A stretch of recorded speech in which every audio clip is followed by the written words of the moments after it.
चूड़ी ले लो चूड़ी, लाल पीली हरी नीली सतरंगी चूड़ी। ए बेटी, चूड़ी ले लो बेटी, देखो कितनी सुंदर चूड़ियां हैं मेरे पास। ना ना अम्मा, मुझे नहीं चाहिए। ले लो बेटी, 2 दिन हो गए कुछ कमाई नहीं हुई, ज्यादा नहीं तो 1 दर्जन ही ले लो। ओफो अम्मा, कहा ना नहीं चाहिए, क्यों फालतू में पीछे पड़ी हो। एक बार फिर कांता को नाउम्मीदी हाथ लगी थी। एक वक्त था जब कांता की कांच की चूड़ियां हाथों हाथ बिक जाया करती थी, लेकिन अब ऐसा नहीं था।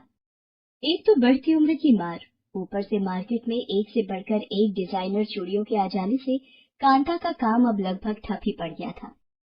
कांता पास की ही बस्ती में अपने इकलौते बेटे किशन के साथ रहा करती थी। किशन बचपन से ही अपाहिज था, इसीलिए कांता को ही घर चलाने के लिए काम करना पड़ता था। वो कई सालों से चूड़ियां बेचने का काम कर रही थी, लेकिन वक्त के साथ लोगों की पसंद और जरूरतें अब बदल गई थी, जिस वजह से अब कांता के सामने रोजी रोटी का संकट आ खड़ा हुआ था। हे भगवान, आज भी एक चूड़ी नहीं बिकी, अब क्या होगा, घर में पकाने के लिए कुछ भी नहीं है। कांता ये सब सोच ही रही थी कि अचानक वहां से एक बड़ी सी गाड़ी गुजरी। जिस जगह कांता अपनी चूड़ियां बेचा करती थी, वहां एक मिट्टी का बड़ा गड्ढा था। उस बड़ी सी गाड़ी का पहिया उस गड्ढे से होकर गुजरा, जिस वजह से काफी सारा गंदा पानी उछलकर कांता की तरफ आ गया। अंधा है क्या? अमीरी के नशे में गरीब दिखाई भी नहीं दे रहे क्या? वो गाड़ी आगे जाकर रुक गई थी। तभी उसमें से एक लड़की बाहर निकली और कांता से जाकर बोली, अम्मा जी, माफ कर दीजिए, मेरे ड्राइवर से गलती हो गई। आपका ज्यादा नुकसान हो गया क्या? ज्यादा के लिए है ही क्या मुझ बुढ़िया के पास बिटिया। खैर, अब जो हो गया सो हो गया। जाओ, तुम जाओ अपने रास्ते। लगता है आज का दिन ही खराब है। नहीं अम्मा, आप मुझे बताओ ना, आपका कितना नुकसान हुआ है, मैं उसकी भरपाई कर दूंगी।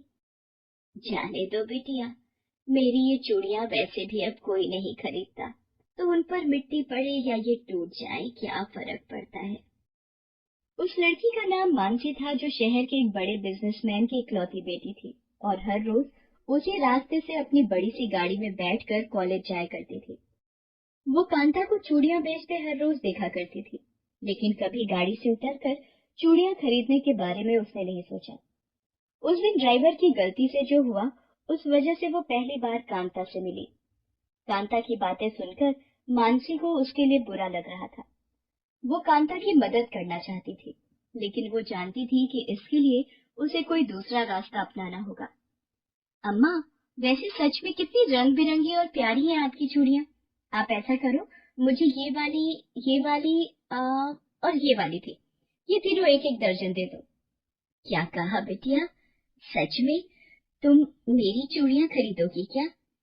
हाँ अम्मा, मुझे चूड़ियां पहनना बहुत अच्छा लगता है। आप तो बस ये बताओ कि इतनी चूड़ियों के कितने पैसे हुए। बिटिया, 3 दर्जन ली है तो 60 रुपए हो गए। क्या? क्या सिर्फ 60 रुपए? इतने में क्या होगा? बेचारी अम्मा सारा दिन इतनी तेज धूप में बैठकर चूड़ियां बेचती हैं, और वो भी इनसे कोई नहीं खरीदता। मुझे कुछ करना चाहिए इनके लिए, लेकिन मैं ये करूं कैसे? अगर इनकी सारी चूड़ियां इनसे खरीद भी लूं, तो इतनी सारी चूड़ियों का मैं करूंगी क्या?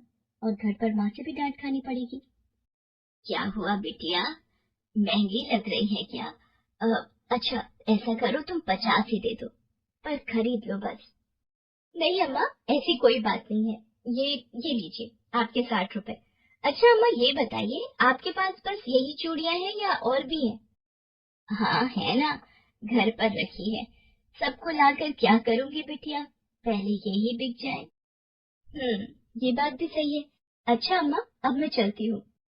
इसके बाद मानसी अपनी गाड़ी में बैठकर वहां से चली जाती है, लेकिन वहां से जाने के बाद भी वो सारा दिन कांता के बारे में ही सोचती रही। वो किसी भी तरह से कांता की मदद करना चाहती थी। फिर अगले दिन, नमस्ते अम्मा, कैसी हो आप? अरे बिटिया, राम राम, मैं तो बस ठीक ही हूँ, तुम सुनाओ। मैं भी अच्छी हूँ अम्मा, आपसे चूड़ियां खरीदने आई हूँ। अच्छा, और वो जो कल लेकर गई थी, उनका क्या हुआ? वो वो तो सारी की सारी मेरी दोस्तों ने ले ली मुझसे। उन्हें इतनी पसंद आई कि एक भी नहीं छोड़ी मेरे लिए, इसीलिए आज फिर से आई हूँ। लेकिन अम्मा आज कुछ और चूड़ियां दिखाना, कल जो दी थी उनसे महंगी। बिटिया उनसे महंगी तो ये वाली है, ये 40 रुपए दर्जन है, और ये वाली 50 रुपए दर्जन। तो ऐसा करो अम्मा, ये 50 वाली 5 दर्जन दे दो। हैं? क्या कहा बिटिया? 5 दर्जन? इतनी तो नहीं है मेरे पास अभी। हाँ, घर पर रखी है, वहां से जाकर लानी पड़ेंगी।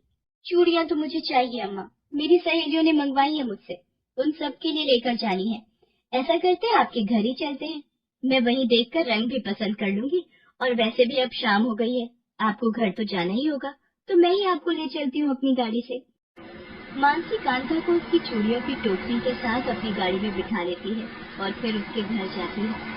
घर के नाम पर कांता के पास बस एक टूटी फूटी झोपड़ी थी, जो आधी से ज्यादा तो कांच की चूड़ियों से ही भरी हुई थी। एक कोने में उसका बेटा किशन था, जो बिस्तर पर था। उसे देखकर मानसी ने कांता से पूछा, अम्मा, ये कौन है? ये मेरा बेटा है किशन, ये बचपन से ही ऐसा है, बस ये और मैं ही हैं, एक दूसरे का साथ देने के लिए। चलो बिटिया, तुम यहाँ बैठो, मैं तुम्हें चूड़ियां दिखाती हूँ। अब तक तो मानसी सिर्फ कांता की मेहनत देखकर ही उससे प्रभावित थी, लेकिन अब जब उसने कांता की गरीबी और उसके हालात अपनी आंखों से देख लिए थे, तो उसने मन ही मन ठान लिया कि चाहे जो हो जाए, वो कांता की मदद करके ही रहेगी। अम्मा, आप ऐसा करो, आपके पास जितनी भी चूड़ियां हैं, मुझे सारी दे दो। लेकिन बिटिया, तुम इतनी सारी चूड़ियों का क्या करोगी? थोड़ी बहुत सहेलियों को दे दूंगी और कुछ खुद पहनूंगी। और हाँ, मुझे अभी याद आया कि मेरी एक रिश्तेदार है जो चूड़ियों से घर सजाने का सामान बनाती है, तो कुछ उन्हें भी दे दूंगी मैं। अच्छा बिटिया, बहुत अच्छी बात है, भगवान तुम्हारा भला करे। कांता की तो जैसे लॉटरी ही लग गई थी। पिछले कई हफ्तों से उसकी एक भी चूड़ी नहीं बिकी थी, लेकिन अब अचानक ही उसकी सारी चूड़ियां मानसी ने खरीद ली, और वो भी मुंह मांगी कीमत पर। कांता के पास अब काफी पैसे थे, जिनसे वो अपने और अपने बेटे का खर्च चला सकती थी। मानसी सिर्फ यही नहीं रुकी, वो हर हफ्ते आकर कांता से ढेर सारी चूड़ियां खरीद कर ले जाने लगी, वो भी सीधे उसके घर से। इसीलिए अब कांता को सड़क के किनारे धूप में बैठकर चूड़ियां बेचने की जरूरत नहीं थी। फिर एक दिन, अरे लक्ष्मी, यहाँ तो आ जरा, ये चूड़ियां तू कहाँ से लाई? ये ये मुझे एक दीदी ने दी है। दीदी? कौन सी दीदी? वही जो एक बड़ी सी गाड़ी से हर हफ्ते यहाँ आती है, और सिर्फ मुझे ही नहीं, बल्कि बस्ती की हर एक लड़की को ऐसी ही चूड़ियां देकर जाती है, वो भी बिल्कुल मुफ्त में। अपने ही पड़ोस में रहने वाली उस लड़की की बात सुनकर कांता की आंखों में आंसू आ जाते हैं। अब वो सब कुछ समझ गई थी कि मानसी असल में उससे सारी चूड़ियां सिर्फ उसकी मदद करने के लिए खरीदती है। असल में वो कांता से चूड़ियां खरीदकर उसी की बस्ती में रहने वाले गरीब लड़कियों में बांट दिया करती थी। इसके बाद से कांता बड़ी ही बेसब्री से मानसी का इंतजार करने लगी। लेकिन इस बार उससे चूड़ियां खरीदने मानसी नहीं, बल्कि सिर्फ उसका ड्राइवर वहां पहुंचा। अरे भैया, पर मानसी बिटिया कहाँ है? वो क्यों नहीं आई चूड़ियां लेने? अब मानसी बेबी नहीं आ पाएंगी। परसों उनकी शादी है और शादी के बाद वो अपने ससुराल चली जाएंगी, जो यहाँ से बहुत दूर है।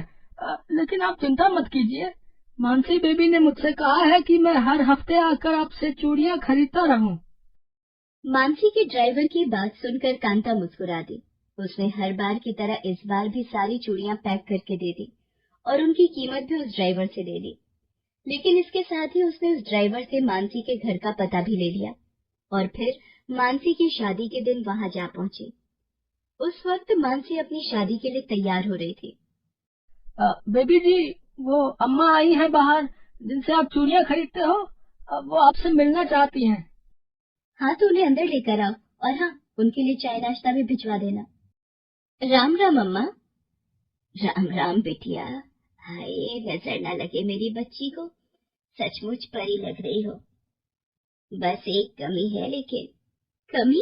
कैसी कमी अम्मा? कांता फौरन अपने झोले से सुर्ख लाल रंग की कांच की चूड़ियां निकालकर अपने हाथों से मानसी को पहना देती है। ये करते हुए उसकी आंखों से आंसू बह रहे थे। बिटिया, ये सिर्फ चूड़ियां नहीं है, ये आशीर्वाद है इस गरीब बुढ़िया का। तुमने जो मेरे लिए किया वो करने के बारे में कोई सोचता तक नहीं। अब बस एक आखिरी वादा मांगने आई हो बिटिया। हाँ अम्मा, बताओ ना। बिटिया, जब कभी ससुराल से अपने मायके आओ तो अपनी इस बूढ़ी अम्मा से मिले बिना वापस नहीं जाना। इसके साथ ही मानसी कांता को गले से लगा लेती है। भले ही माली हालत में कांता और मानसी की कभी बराबरी नहीं हो सकती थी, लेकिन सिर्फ कांच की चूड़ियों ने इन दोनों के बीच जो रिश्ता बना दिया था वो बहुत खास था।